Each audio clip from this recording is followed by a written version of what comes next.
고린도 교인들을 향해서 사도 바울은 육에 속한 사람이 아니라 영에 속한 사람이 되라고 계속해서 강조합니다. 우리의 신분이 하나님에게 속해 있고 우리가 하나님의 영에 속한 자가 되어서 하나님의 말씀을 따르는 자가 되어야 한다라고 하는 이야기를 계속해서 반복적으로 합니다. 하나님의 교회니까, 하나님의 성도니까, 하나님의 성도라고 하는 사실, 우리가 세상 풍조를 따르는 사람이 아니라 하나님의 말씀을 따르는 사람이어야 한다라고 하는 것들을 계속해서 강조합니다. 육신을 쫓아서 사는 것이 아니라 성령을 따르는 자가 되어야 한다는 것입니다.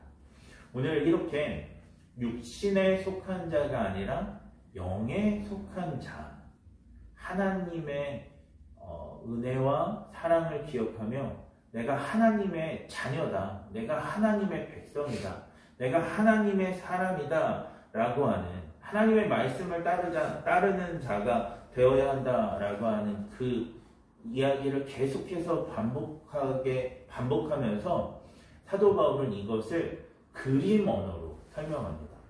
하나님을 따르는 사람, 육에 속한 사람이 아니라 영에 속한 사람은 이런 그림을 가지고 있다, 이런 모습을 가져야 된다라고 설명하는데 그것이 하나님의 성전입니다.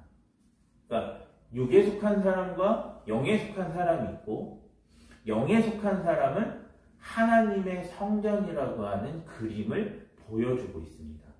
그러니까 우리는 뭐예요? 영에 속한 사람이고 성령에 충만한 사람이고 성령에 충만한 사람은 곧 하나님의 성전이라는 거죠. 그래서 16절에 이렇게 이야기합니다. 너희가 하나님의 성전인 것과 하나님의 성령이 너희 안에 계시는 것을 알지 못하느냐. 이것은 꾸중하는 말이기도 하고 또 한편으로는 너희가 하나님의 성전이라고 하는 것들을 기억해야 영에 속한 사람이 된다라고 하는 설명이기도 합니다. 하나님의 성전은 오늘 사도 바울이 설명하는 것처럼 성령이 거하시는 집입니다. 하나님이 거하시는 집입니다. 거룩한 처소입니다. 하나님이 계시니까, 거룩한 하나님이 계시니까 그곳은 거룩해야 하는 것이죠. 그래서 유대인들은 하나님의 성전에 들어갈 때마다 모든 부정을 피했습니다. 하나님의 성전에 거룩한 하나님을 만나러 가니까 내가 부정한 상태로 들어가지 않으려고 애썼습니다. 이것이 어떻게 드러나고 있냐면 선한 사마리아인 비유에서 드러나고 있습니다.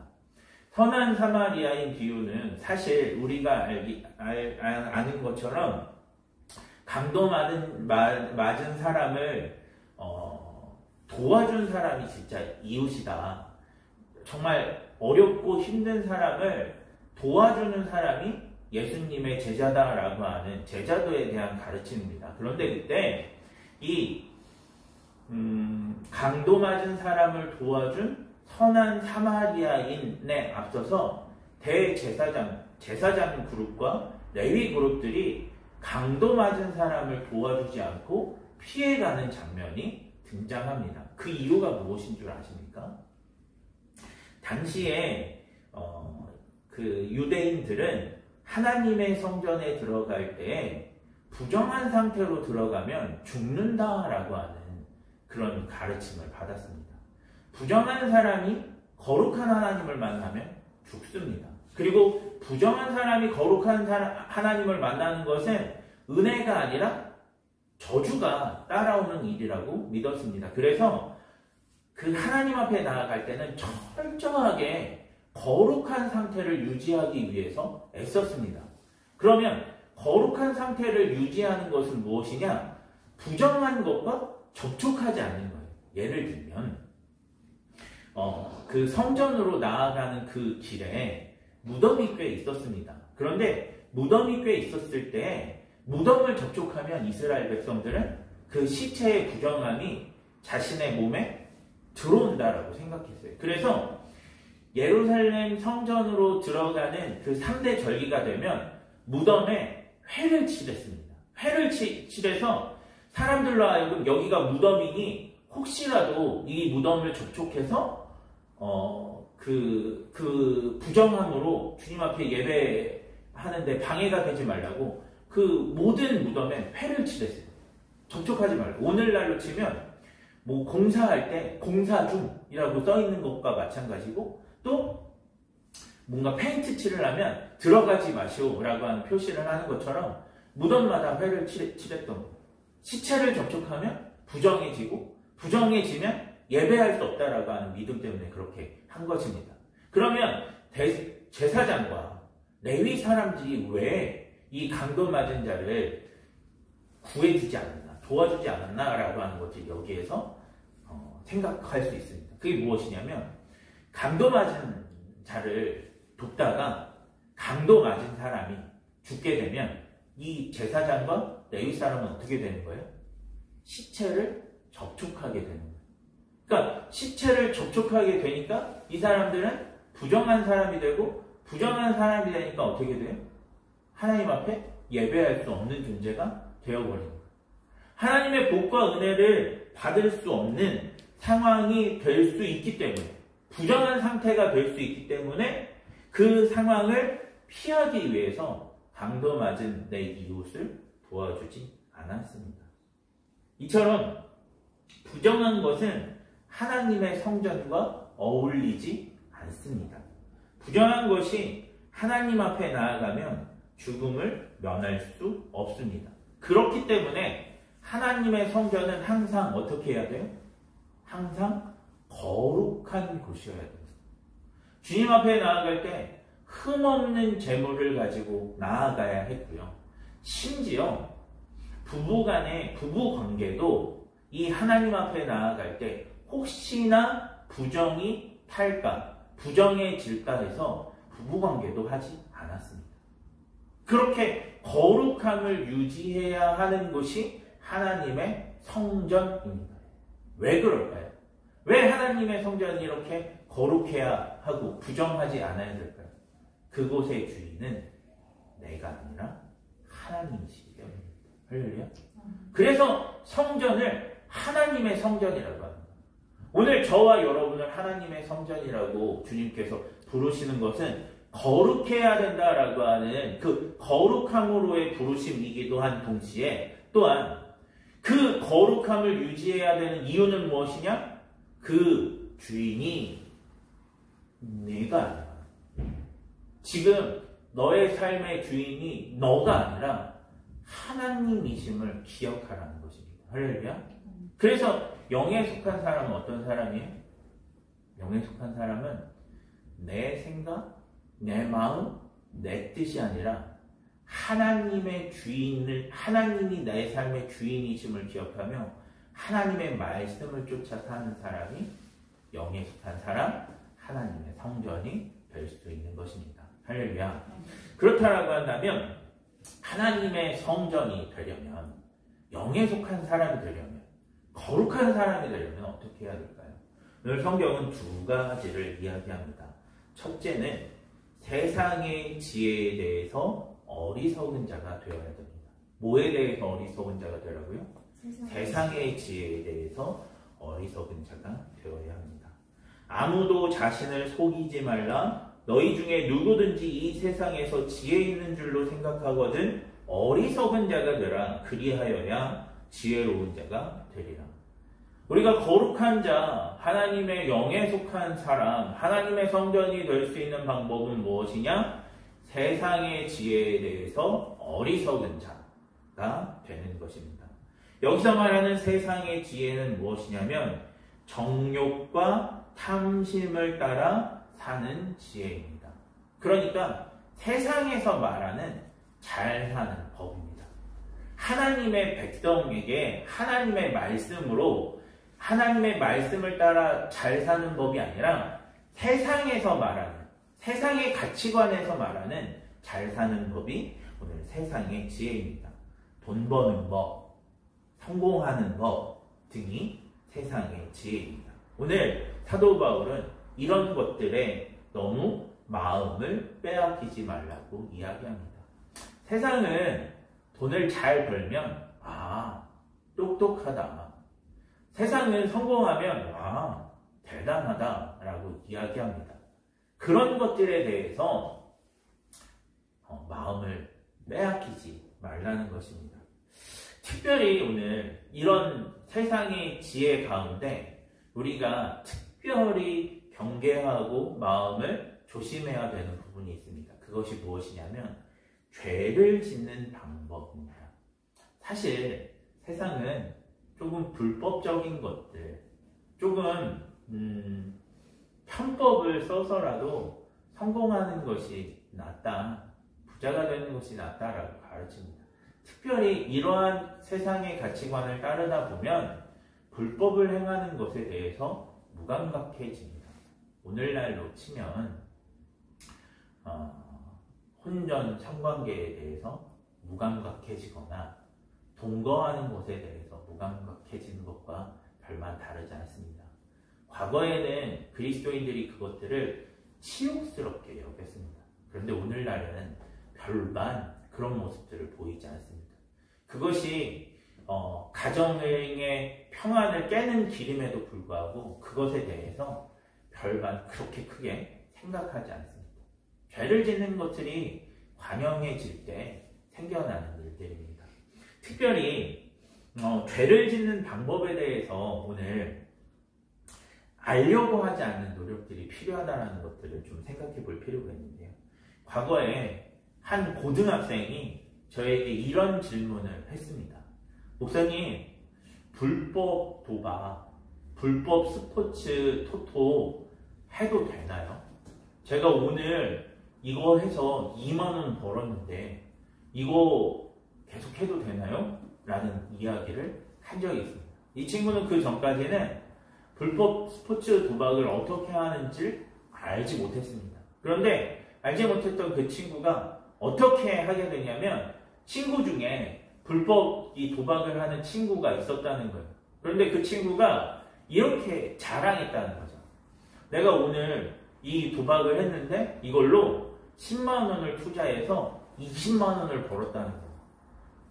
너 나 믿고 한번 따라와 보면 너도 돈을 벌 수 있다는 말에 돈도 많지 않았던 그 친구가 한 2만 원, 3만 원의 돈을 투자해서 2만 원이라는 수익을 보게 된 거예요.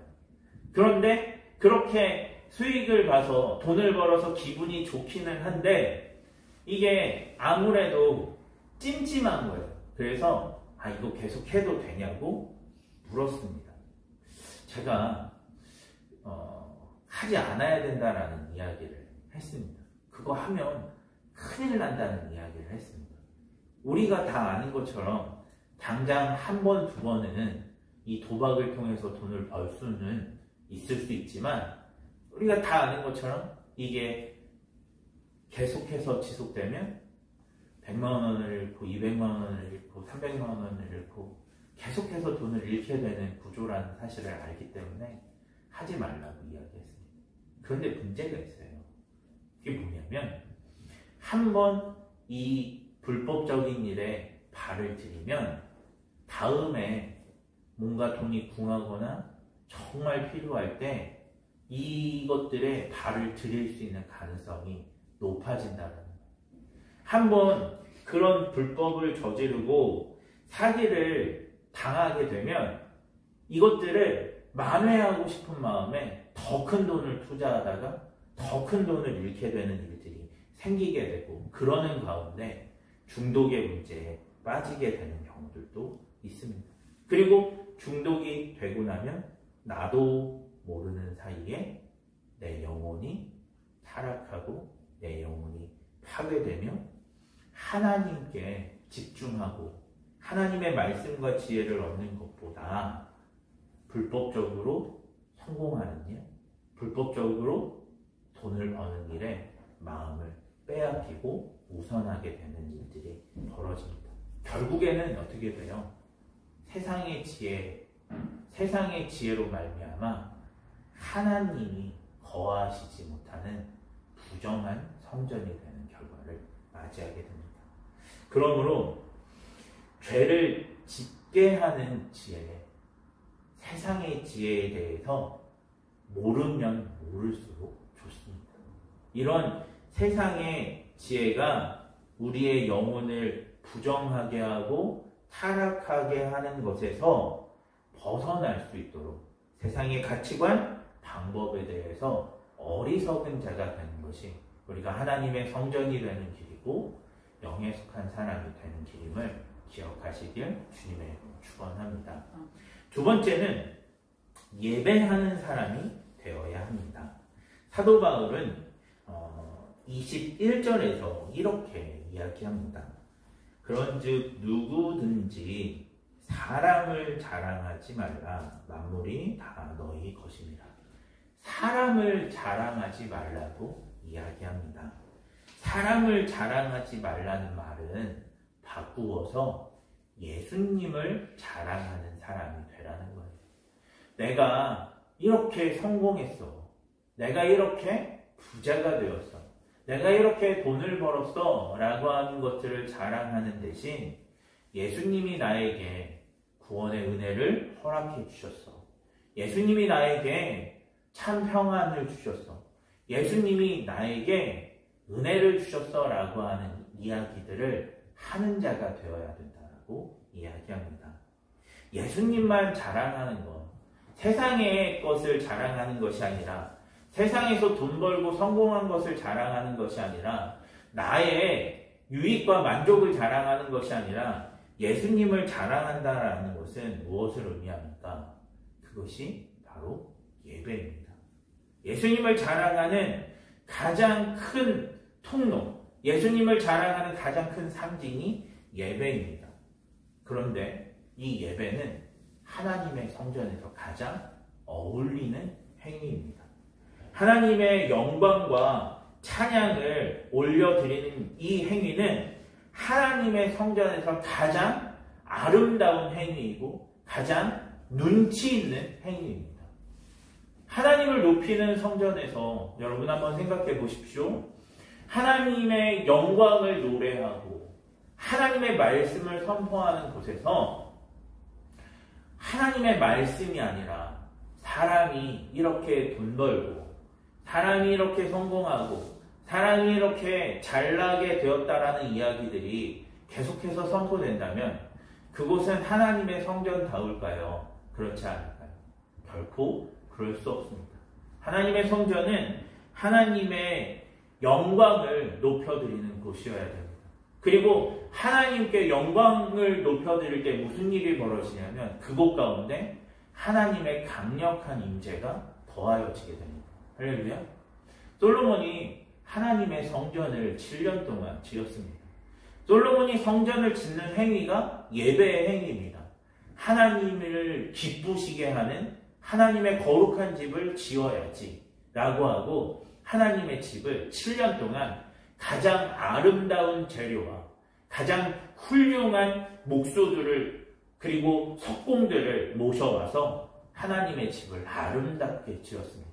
그리고 그 성전을 아름답게 짓고 그 성전에서 하나님 앞에 예배를 시작했을 때 무슨 일이 벌어졌냐면 하나님이 빽빽한 구름으로 그곳 가운데 임재하셨습니다. 할렐루야. 그리고 솔로몬이 하나님 앞에 기도할 때 하나님 하늘의 하늘이라도 하나님을 모실 수 없고 땅의 가장 존귀한 것으로도 하나님의 영광을 담을 수 없는데 어찌 이 초라한 하나님의 성전에 하나님을 모실 수 있겠습니까? 그러나 우리가 이 하나님의 성전에서 주님을 예배할 때 우리의 예배를 받아주십시오. 그러나 우리가 이 초라한 성전이라고 할지라도 이것을 위해서 하나님 앞에 예배하고 이곳에서 주님 앞에 기도할 때 우리의 기도에 응답해 주십시오라고 주님 앞에 기도하며 나아갔을 때 하나님이 솔로몬에게 응답하셨습니다. 내 이름으로 일컫는 내 백성이 스스로 겸비하고 내게 기도하며 내 얼굴을 구하면 내가 하늘에서 듣고 그들의 죄를 사하고 그들의 땅을 고칠지다. 아멘. 하나님의 집 허름하고 부족하고 연약하다고 고백할 수밖에 없는 그 하나님의 집에 하나님이 임하시고 그곳에서 드려지는 기도에 하나님이 응답하시는 역사가 이루어지게 된 것입니다. 할렐루야. 뭐 할 때예요? 하나님께 영광 돌릴 때, 하나님의 은혜를 구할 때 오늘 이러한 역사가 이루어지게 된 거예요. 그러니까 하나님의 성전, 거룩한 하나님의 성전에서 우리가 세상의 지혜에는 미련하고 하나님의 은혜에는 반응하는 진짜 예배자가 되어질 때 이러한 놀라운 은총의 역사가 임하게 되는 것입니다. 오늘 사도 바울 이야기한 이 두 가지를 좀 기억하셨으면 좋겠습니다. 오늘 저와 여러분은 하나님의 성전이요 영에 속한 사람입니다. 그럼 그 하나님의 성전 영에 속한 사람으로서 우리의 말과 우리의 손을, 우리의 발을 그렇게 세상의 지혜가 아니라 하나님의 말씀에 따르는 자가 되기를 소망합니다. 그리고 하나님의 말씀을 따라서 주님을 예배하며 주님께 영광 돌리며 나아감으로 이곳이 우리가 하나님의 강력한 임재와 하나님의 놀라운 기적을 맛보는 응답의 사람, 믿음의 사람, 구원의 사람 되기를 주님의 이름으로 축원합니다. 아멘. 이 시간에 다 같이 자리에서 일어나셔서 나의 이름을 가지고 찬양해 주시기